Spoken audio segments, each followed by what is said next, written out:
Welcome to Garden Glow. If your outdoor space feels busy, cluttered, or overwhelming, you're not alone. Many small yards and patios lack a quiet place to pause.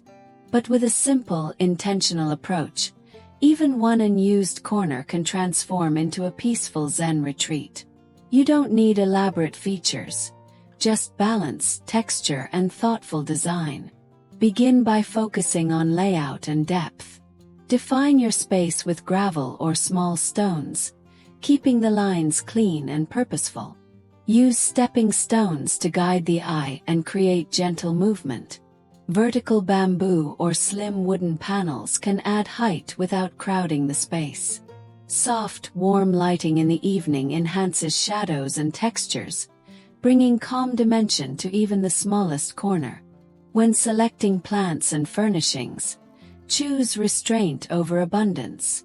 A few sculptural rocks, low greenery, or a compact water bowl can become a meaningful focal point.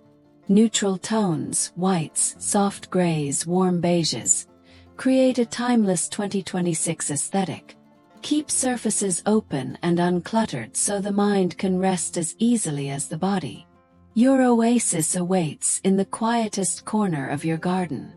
With simplicity, balance, and intention, you can create a serene outdoor escape that welcomes you every day.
you.